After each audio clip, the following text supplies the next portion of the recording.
30వ అధ్యాయం సమూయేలు మొదటి గ్రంథము 30వ అధ్యాయము 19వ వచనం. అందరం కలిసి చదువుకుందాము. కుమారులేమి కుమార్తెలేమి దోపుడు సొమ్మేమి వారు ఎత్తుకొని పోయిన అంతటిలో కొద్దేమి గొప్పలేమి ఏదియో తక్కువ కాకుండా దావీదు సమస్తమును రక్షించును. ప్రార్థన చేసుకుందాం.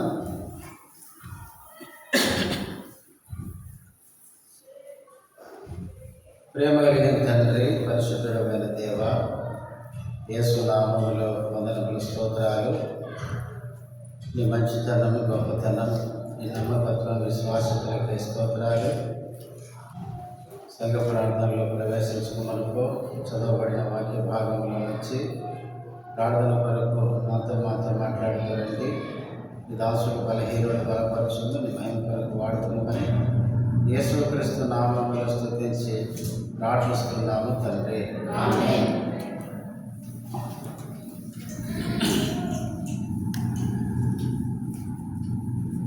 మనం చదువుకున్న ఈ వాక్యము సార్వత్రిక సంఘ వాగ్దానంలోని 2వ వాక్యం.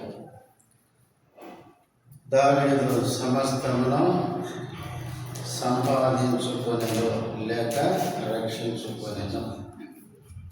సార్వత్రిక సంఘ వాగ్దానంలోని 2వ వాక్యం. సమస్తమును సంపాదించుకొనెను అని మనం చదివినప్పుడు సంపాదించుకున్నది మొదట ఏం చేసుకున్నాడు? పోగొట్టుకున్నాడు అని మనం అర్థం చేసుకోవాలి. దావీదు సమస్తాన్ని పోగొట్టుకున్నాడు. చూడండి, ఇదే అధ్యాయము మొదటి 2 వచనాలు. దావీదును అతని జనులను 3వ దినమందు సిక్లగునకు వచ్చిరి. అందులో అమాలేకీయులు దండెత్తి దక్షిణ దేశం మీదను సిక్లగు మీదను పడి కొట్టి దానిని తగలబెట్టి గనులనేమి అల్పులనేమి అందులోనున్న ఆడువారినందరినీ చెరపట్టుకుని చంపక వారిని తీసుకొని వెళ్ళిపోయి ఉండేది. మొదటి 2 వచనాల్లో దావీదు సమస్తాన్ని ఏం చేసుకున్నాడు? పోగొట్టుకున్నాడు. శత్రువులు వచ్చి, అమాలేకీయులు వచ్చి దావీదు భార్య పిల్లలు, దావీదుకు కలిగిన సమస్తాన్ని వాళ్ళు దోచుకొని వెళ్ళిపోయారు. మొత్తానికి దావీదుకు కలిగినదంతా శత్రువు వచ్చి ఎందుకు దోచుకొని పోయాడు? దావీదు సమస్తాన్ని పోగొట్టుకోవడానికి గల కారణం ఏంటంటే, చూడండి, ఇదే సమూయేలు మొదటి గ్రంథం 27వ అధ్యాయం మొదటి వచనం. తరువాత దావీదు నేను ఇక్కడ నిలుచుండటం మంచిది, నిలుచుటం మంచిది కాదు. ఏదో ఒక దినమున నేను సౌలు చేత నాశనమగుదును. నేను ఫిలిస్తీన్ల దేశంలోనికి తప్పించుకొని పోవుదును. అప్పుడు సౌలు ఇశ్రాయేలీయుల సరిహద్దులలో నన్ను వెతుకుట మానుకొనును కనుక నేను అతని చేతిలో నుండి తప్పించుకొందునని అనుకొని అంటే అనుకోవడం అంటే ఆలోచించుకున్నాడు. దావీదు ఏమని ఆలోచించుకున్నాడంటే, నేను ఇక్కడ ఉండడం మంచిది కాదు, నేను ఫిలిస్తీన్ల దేశానికి పారిపోవడం మంచిది, అక్కడికి పోవడం మంచిది అని అనుకున్నాడు. అట్లా ఆలోచన చేసుకున్నాడు. ఫిలిస్తీన్ల దేశానికి ఎందుకు పోవాలనుకున్నాడంటే, నేను ఇక్కడ ఉంటే సౌలు ఏదో ఒక దినము నన్ను ఏం చేస్తాడు? చంపేస్తాడు అనుకున్నాడు.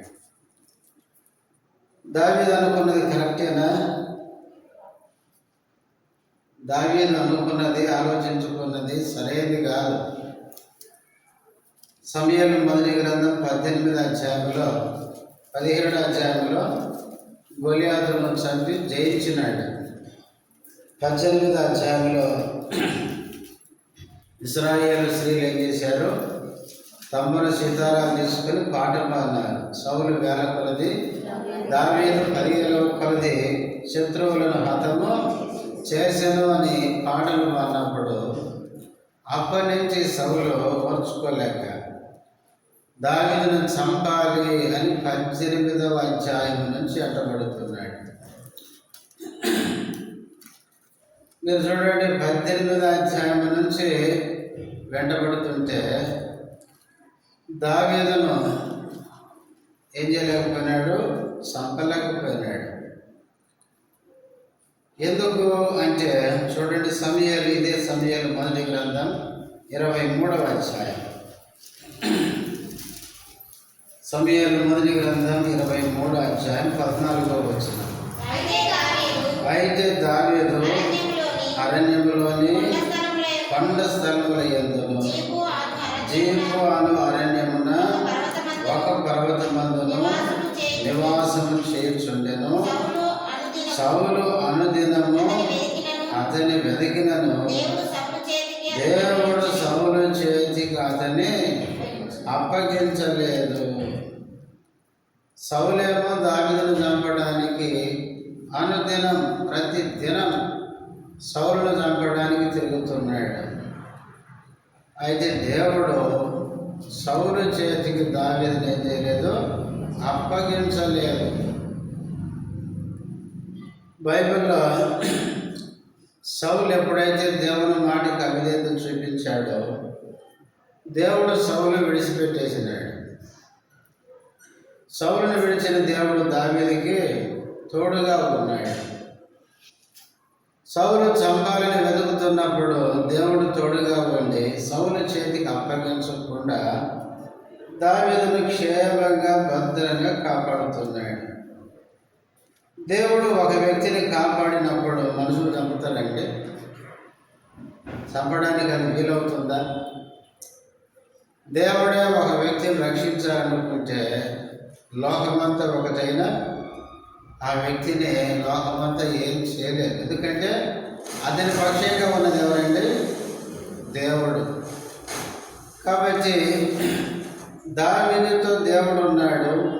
దావీదును దేవుడు రక్షిస్తుండగా దావీదు ఏమనుకుంటున్నాడంటే ఏదో ఒక రోజు సౌలు నన్ను చంపుతాడు, ఇక్కడ ఉంటే ఖచ్చితంగా చంపుతాడు. ఇప్పుడు నేను చనిపోకుండా ఉండాలంటే ఎక్కడికి పోవాలి? క్షేమకరమైన ప్రదేశం ఏది అంటే ఫిలిస్తీన్ల దేశం అనుకున్నాడు. చూడండి, ఎంత అజ్ఞానంగా ఆలోచించాడు, ఎంత తెలివి తక్కువగా దావీదు అనుకున్నాడో చూడండి. దావీదు ఇలా అనుకోవడం చాలా పొరపాటు. దేవుడు కాపాడుతుండగా, దేవుడు రక్షిస్తుండగా మనుషులు నన్ను చంపుతారనుకోవడం ఎంత అజ్ఞానం. దావీదు కూడా తెలుసు దేవుడు తనతో ఉన్నాడని, సౌలు చేతిలో నుంచి రక్షిస్తున్నాడని అనుభవపూర్వకంగా దావీదుకు తెలుసు. తెలిసినా మరి ఎందుకు ఇట్లా ఆలోచించాడు? మరి ఇంకొక విషయం ఏంటంటే దావీదును 16వ అధ్యాయం, సమూయేలు మొదటి గ్రంథం 16వ అధ్యాయంలో సమూయేలు ద్వారా ఏం చేశాడు? దేవుడు రాజుగా అభిషేకించాడు. సౌలు తర్వాత రాజు ఎవరండి? దావీదే. సౌలును దేవుడు రాజుగా తప్పించి దావీదును రాజుగా అభిషేకించాడు. రాజుగా అభిషేకం అయితే పొందాడు, కానీ రాజు ఇంకా కాలేదు. ఇప్పుడు సౌలు చంపాడు అనుకోండి, దేవుడు చేసిన అభిషేకానికి ఏముండదు చెప్పండి? ఒక అర్థం ఉండదు. దావీదు నేను నిన్ను రాజుగా కోరుకున్నాను అని రాజు కాకుండా చచ్చిండు అనుకోండి, దేవుడు చెప్పిన మాటకి ఏముండదండి? ఒక విలువ ఉండదు. బైబిల్లో ఉంది, దేవుడు చెప్పి చేయకుండా అబద్ధం ఆడుటకు ఆయన నరుడు కాడు. దేవుడు అబద్ధాలు చెప్పడు. దేవుడు చెప్పి ఇక నా వల్ల కాదు, నేను చేయలేను అని అనడానికి ఆయన మనిషి కాదు. దేవుడు ఏది చెబితే అది తప్పకుండా చేస్తాడు. దానిలో ధైర్యంగా ఉండాల్సిందే. ఇంకా ఇంకొక మాట చెప్పాలంటే, యోనాతాను ఆల్రెడీ ముందే చెప్పినాడు, మా నాన్న చచ్చిపోతాడు, తర్వాత రాజు నువ్వే అని చెప్పినాడు. సమూయేలు గ్రంథం చదవండి. యోనాతాను దావీదు విడిపోయేటప్పుడు ఆ మాట చెప్తాడు. దావీదుతో ఏమంటాడంటే, ఏ రోజుకైనా నువ్వే రాజు అవుతావు, నా తండ్రి పోతాలే అన్నాడు. దావీదుకు ఎన్నో ఆధారాలు ఉన్నాయి నేను చనిపోను అనడానికి.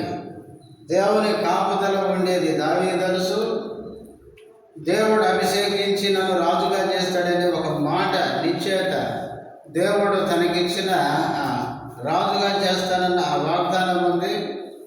కానీ దావీదు ఎందుకో మరి నన్ను సౌలు ఏ రోజైనా చంపుతాడు, కాబట్టి ఇక్కడ ఉండడం మంచిది కాదు అనుకున్నాడు. అంతేకాదు దేవుడు ఎంత గొప్పవాడంటే, సౌలు దావీదును చంపలేడు అనడానికి ఆధారాలు కూడా చూపించినాడు బైబిల్లో. ఇదే సమూయేలు మొదటి గ్రంథం 24వ అధ్యాయంలో సౌలు దావీదును పట్టుకుందామని వస్తే చివరికి సౌలుని ఏం చేశాడు? దావీదు చేతికి అప్పగించినాడు. ఇదే సమూయేలు మొదటి గ్రంథం 26వ అధ్యాయంలో కూడా సౌలు దావీదును వెతుకుతూ వస్తుంటే చివరికి సౌలునే రెండోసారి ఏం చేశాడు? దావీదు చేతికి అప్పగించాడు. 24వ అధ్యాయంలోనూ 26వ అధ్యాయంలోనూ సౌలును దేవుడు దావీదు చేతికి అప్పగించడం వల్ల దావీదుకి ఏమర్థమవుతుందంటే, ఇంకా దావీదునే దేవుడు నాకు అప్పగించాడు, నన్ను కాదు. అలాంటప్పుడు సౌలు నన్నేమీ చేయలేడు అనుకోవాలి. కానీ 27వ అధ్యాయం మొదటి వచనానికి వచ్చేసరికి దావీదు ఏమనుకున్నాడంటే, నేను ఇక్కడ ఉండడం మంచిది కాదు. ఏ రోజైనా సౌలు నన్ను చంపుతాడు, నేను చనిపోకుండా ఉండాలంటే నాకు సేఫ్గా ఉండే ప్లేస్ ఏంటంటే ఫిలిస్తీన్ల దేశం అనుకున్నాడు. ఇది దావీదు యొక్క సొంత ఆలోచన. ఇదే నష్టానికి దారితీసింది. దావీదు సమస్తాన్ని కోల్పోవడానికి మొదటి కారణం ఏంటి? మన జీవితంలో మన సొంత ఆలోచనలు, సొంత తలంపులు మనకేం తీసుకొని వస్తాయి చెప్పండి? మనకు నష్టం. అందుకే సొలొమోను ఈ మాట, మంచి మాట చెప్పాడు చూడండి. సామెతలు 14వ అధ్యాయం, సామెతలు 14వ అధ్యాయము 12వ వచనం. ఒకని ఎదుట సరి అయినదిగా కనపడు మార్గము కలదు, అయితే తుదకు అది మరణమునకు త్రోవ తీయదు. ఒకని ఎదుట ఏం కనపడుతుందండి? సరి అయినదిగా కనపడు మార్గము కలదు. మనిషి ఏమనుకుంటాడంటే, నేను అనుకున్నది, నేను వెళ్తున్నది, నేను చేస్తున్నది ఏంటంటే సరి అయిందే అనుకుంటాడు. ఇదే మనిషికి పెద్ద నష్టం తీసుకొని వస్తుంది. మనం అనుకున్నవన్నీ, మనం ఊహించుకున్నవన్నీ అవి సరైనవి కాకపోవచ్చు. దావీదు అనుకున్నది సరైనది కాదు. ప్రియులారా, దేవుడే తనకు ఆశ్రయంగా ఉండి, దేవుడే తనకు తోడుగా ఉండి కాపాడుతుంటే ఇక్కడ ఉండడం మంచిది కాదని ఫిలిస్తీన్ల దేశం పోతే, దేవుని దగ్గర ఉండడం మంచిదే, అన్యరాజు అబీమెలెకు దగ్గరికి పోవడం మంచిదే? ఎంత అజ్ఞానం! అందుకే మనిషి యొక్క సొంత ఆలోచన అనేది మనిషికి నష్టాన్ని తీసుకుని వస్తుంది. అందుకే దావీదు నేను అనుకున్నది, నేను వెళ్తున్నది, నేను చేస్తున్నది సరి అయిందే అనుకున్నాడు. అందుకే మనిషికి సొంత తలంపు, సొంత ఆలోచనలు అనేది మనిషికి ఎంతో నష్టాన్ని తీసుకొని వస్తాయి. ఇదే సామెతల గ్రంథం 21వ అధ్యాయం, సామెతలు 21వ అధ్యాయం 2వ వచనం. ఒకడు తనకు ఏర్పరచుకున్న మార్గము ఎట్టిదైనను తన దృష్టికి అది న్యాయముగానే అగుపడును. యెహోవాయే హృదయములను పరిశీలన చేయు మనిషి తాను ఆలోచించి ఏర్పాటు చేసుకున్న మార్గం అది గట్టిదనగాని తన ఆలోచన తన ఉద్దేశం కాబట్టి తనకి ఎట్లా కనపడుతుందంట, న్యాయంగానే అగపడుతుందంట. అందుకనే ఇట్లాంటి సొంత ఆలోచనలే చివరికి మనకు నష్టాన్ని తీసుకొని వస్తాయి. పిల్లరా, దావీదు కూడా అనుకున్నాడు, సౌలుని వెంబడి పడుతున్నాడు, ఇప్పుడు నేను ఇక్కడ నుండి చనిపోతాను కాబట్టి ఫిలిష్తీయుల దేశానికి పోతే బాగుంటుంది అనుకున్నాడు, ఆలోచించుకున్నాడు. ఆ సొంత తలంపే దావీదు సమస్తాన్ని కోల్పోవడానికి ఏమైందంటే కారణమైంది. చాలాసార్లు మన జీవితంలో కూడా మన సొంత ఆలోచనలు, సొంత ఉద్దేశాలు మనను అన్ని కోల్పోయేటట్లు చేస్తాయి. సాతానుడు మనకేం చెప్తాడో తెలుసా? నీకు చాలా జ్ఞానం ఉంది, నీకు చాలా తెలివి ఉంది, కాబట్టి నువ్వేం చేయొచ్చు, ఎవరి మీద ఆధారపడాల్సిన అవసరము లేదు, నువ్వు ఓన్గా ఆలోచించి పనులు చేసే తెలివి నీకుంది, నీవు ఇంకొకరి దగ్గరికి వెళ్ళి ఆలోచన చేసుకోవాల్సిన అంత అజ్ఞానివి నువ్వు కాదు అని చెప్తాడు. కాబట్టి అట్లాంటి ఆలోచన మనం తీసుకున్నాం అనుకోండి, పిల్లరా, మనం చాలా నష్టపోతాం. అందుకే ప్రభువుని నమ్మిన తర్వాత మన జీవితంలో మనం ఏది చేసినా ఎవరిని అడగాలండి? ప్రభువుని అడగాలి. మనం ఏది ఆలోచించుకున్నా, ఏది చేయబోయినా ప్రభువుని కనుక మనం అడిగితే మన ప్రభు ఏం చేస్తాడండి? మనకు మంచి ఆలోచన చెప్తాడు. చూడండి 32వ కీర్తన, త్వరగా తీయండి, ముగిద్దాం. 32వ కీర్తన 8వ వచనం. నీకు ఉపదేశము చేసేదను, నీవు నడవవలసిన మార్గమును నీకు బోధించను, నీ మీద దృష్టి ఉంచి నీకేం చెప్తాను? ఆలోచన చెప్తాను. మన దేవుడు మనకు ఆలోచన చెప్పేవాడు. మనం ఏది అడిగినా, ప్రభు నాకు ఇట్లా ఆలోచన వచ్చింది, ఇది సరైనదేనా, నేను చేయొచ్చా చేయకూడదా అని దేవుణ్ణి అడిగితే చక్కటి ఆలోచన చెప్తాడు ఆయన, చేయాలో చేయకూడదు. ఈ లోకంలో మనుషులు కొన్నిసార్లు మనల్ని మిస్గైడ్ చేస్తారేమో, కానీ దేవుడు ఎన్నడూ మనల్ని ఏం చేయడు చెప్పండి? ఆయన మిస్గైడ్ చేయడు. ఆయన మంచి ఆలోచనకర్త.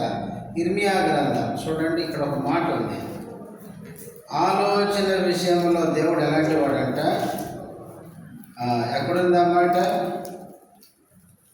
ఇర్మియా గ్రంథము ఆలోచన చెప్పుటలో ఆయనే గొప్పవాడంట.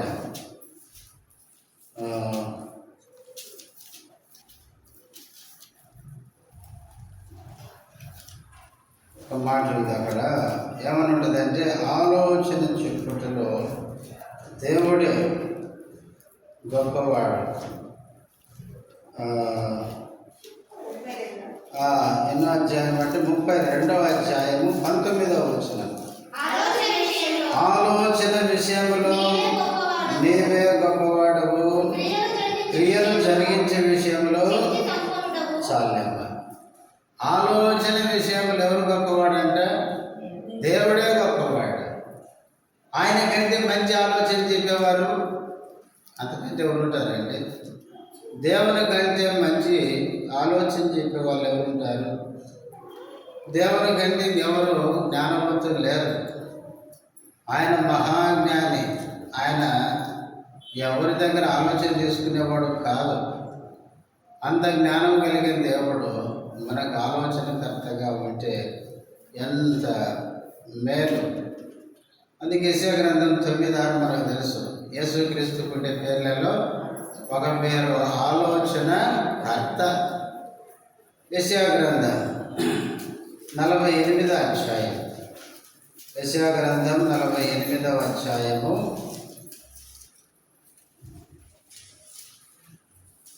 17వ వచనం. నీ విమోచకుడును ఇశ్రాయేలు పరిశుద్ధ దేవుడునైన యెహోవా ఈనాడు సెలవిచ్చుచున్నాడు, నీకు ప్రయోజనము కలిగినట్లు నీ దేవుడనైన యెహోవానగు నేనే నీకు ఉపదేశం చేయుదును, నీవు నడవవలసిన త్రోవను నిన్ను నడిపించుదును. మన దేవుడు మనకు ఉపదేశం చేసేవాడు, నడవవలసిన త్రోవలో మనను నడిపించేవాడు. ఇంత మంచి దేవుడు దావీదుకు ఉండగా ఆ దేవుణ్ణి అడగకుండానే ఇప్పుడు ఏమైనాడంటే ఆలోచించుకున్నాడు. ఆలోచించుకున్న వెంటనే ఏం చేశాడు? వెంటనే చూడండి, సమూయేలు మొదటి గ్రంథం 27వ అధ్యాయం 2వ వచనం. లేచి తన యుద్ధమున్న 600 మందితో కూడా ప్రయాణమై మాయోగు కుమారుడును గాదు రాజునైన ఆకీషు వద్దకు అనుకున్నాడు. తడువు చేయకుండా వచ్చేసినాడు. అందుకనే దేవుడు నడవకుండా సొంత ఆలోచనతో ఫిలిస్తీన్ల రాజు దగ్గరికి, ఫిలిస్తీన్ల దేశానికి వచ్చాడు. కాబట్టి 30వ అధ్యాయానికి వచ్చేసరికి ఏమైందంటే దావీదు అంతా నష్టపోయాడు. అలా నష్టపోవడానికి దేవుడు ఎందుకు అనుమతించాడంటే దావీదు ఒక పాఠం నేర్చుకోవాలి. ఏంటా పాఠం? దావీదుకు దేవుడే ఆలోచనకర్త, దేవుడే దావీదుతో ఉండి నడిపించేవాడు.